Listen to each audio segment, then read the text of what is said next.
Olá, bem-vindos ao canal Filosofia Urgente. Michel de Montaigne disse: devemos estar sempre com as botas calçadas e preparados para partir, tanto quanto dependa de nós. A morte sempre gerou perplexidade ao ser humano. Há registros de túmulos em que as pessoas foram sepultadas com seus pertences que datam da Idade da Pedra. Um indício de que a morte para aqueles seres humanos não era o fim. Tempos depois, séculos e séculos depois, Platão, num diálogo famoso, Fédon, disse que filosofar é preparar-se para a morte.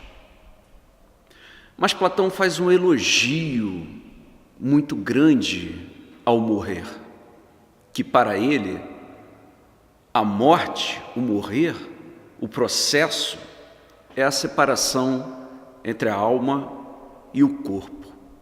E o corpo, com os sentidos, a visão, a audição, o paladar, os prazeres corporais, nada mais é o corpo e seus prazeres do que uma interdição ao conhecimento e a pretensão de conhecer a própria sabedoria, tarefa dos filósofos.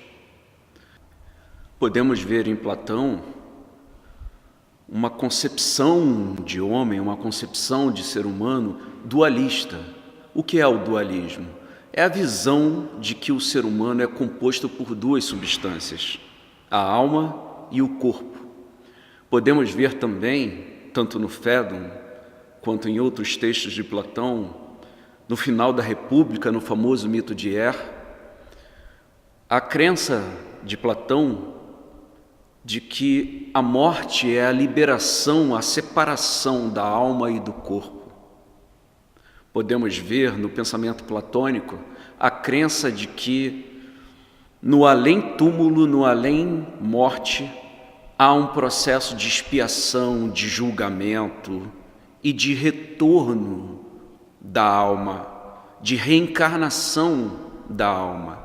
Vejam, vocês, são temas que permeiam diversas explicações religiosas. Então, como devemos pensar a morte?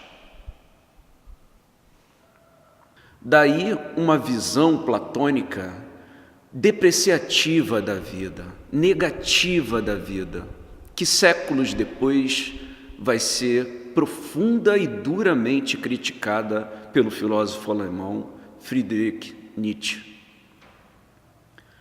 Há uma passagem muito bonita e muito intrigante, muito curiosa de Schopenhauer, que diz: não é a filosofia e a religião que explica a morte, é a morte que explica a filosofia e as religiões.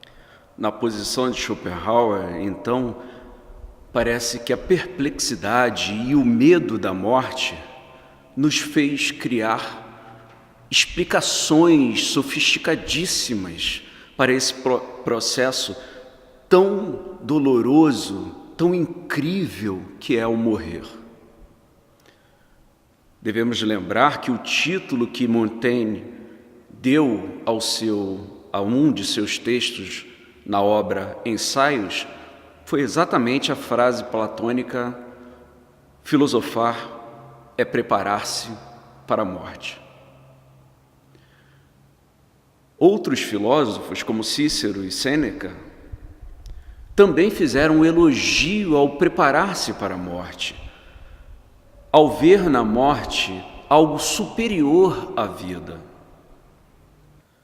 Percebe-se assim que há na filosofia uma visão, digamos, negativa sobre a vida e um elogio em relação à morte. A maior parte desses filósofos dizia o quanto que era inútil ter medo da morte. E teceram grandes elogios aos corajosos que enfrentavam a morte de cabeça erguida. Interessante é a observação de Freud, que dizia que a morte é inconcebível, a própria morte é inconcebível. Não podemos formar ou ter uma imagem da própria morte. E o resultado de tentar formar uma imagem da própria morte é meramente nos ver como observadores, algo, digamos, como ver uma urna, um caixão cercado pelos nossos familiares, mas contemplar, conceber a própria morte, para Freud, é impossível. Outro grande filósofo, Vladimir Yankelovich, disse: não é possível preparar-se para a morte. Não é possível pensar sobre a própria morte. Não é possível filosofar e aprender a morrer. Exatamente o contrário da tradição platônica e da tradição estoica dos pensadores que disseram que nós devemos filosofar para aprender a morrer. Para Vladimir Yankelovich, não é possível aprender a morrer. Não é verdadeiro que filosofar nos prepara a morrer, porque a morte sempre nos surpreenderá, porque a morte sempre irá nos assaltar, nos tomar, e jamais estaremos ou poderemos estar preparados a morrer. Também nunca se viveu tanto, a expectativa de vida nunca foi tão grande na história do ser humano. E hoje nos deparamos com maior frequência com o fato de que a maior parte consegue atingir um estado de velhice.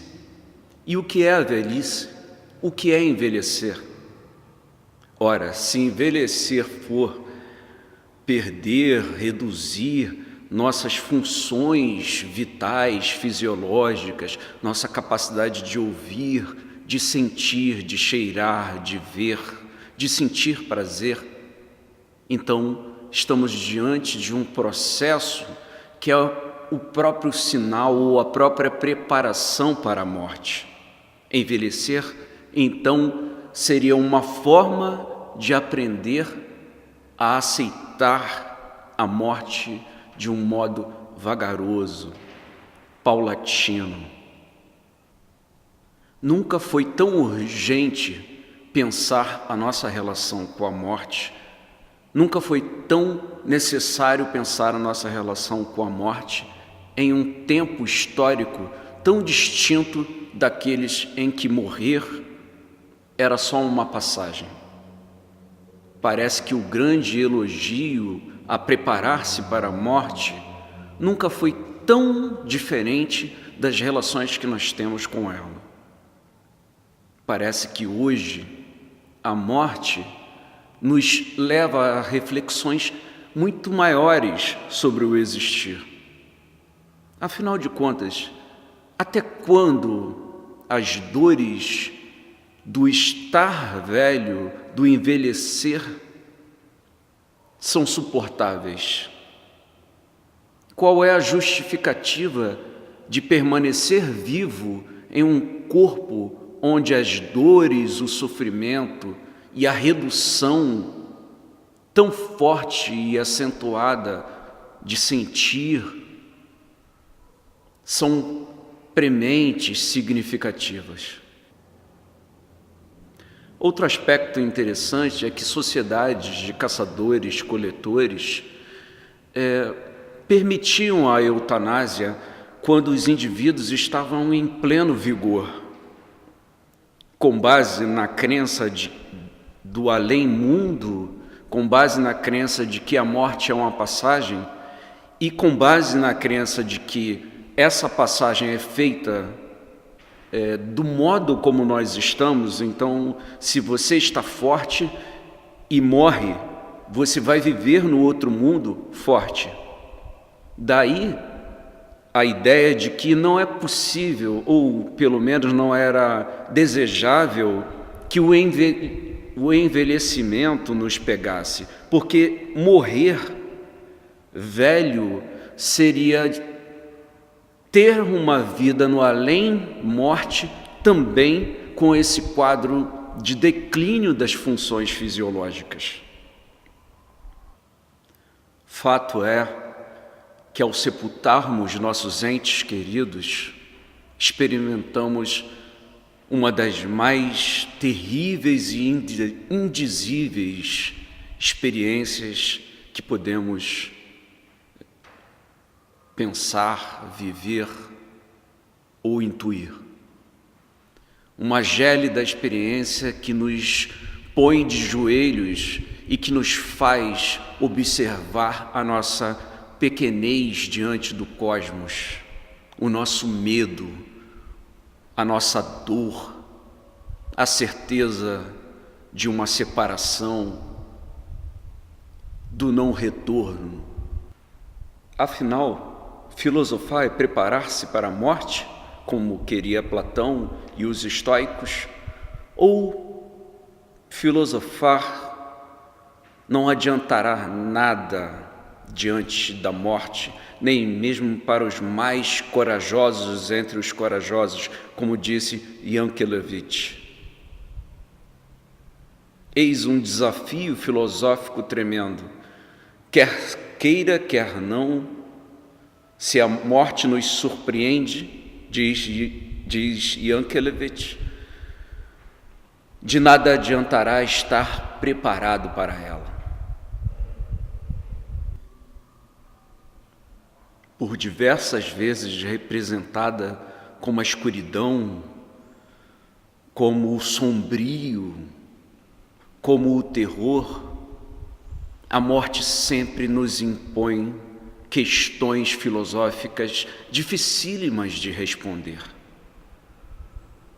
Desafiando a tradição filosófica sobre a morte, Nietzsche diz: fico feliz em ver que os homens não querem ter o pensamento da morte. Eu bem gostaria de fazer algo para lhes tornar o pensamento da vida 1000 vezes mais digno de ser pensado. Um forte abraço, e se você gostou desse vídeo, não deixe de colocar sua opinião nos comentários, de compartilhar e de curtir o nosso canal. Um forte abraço.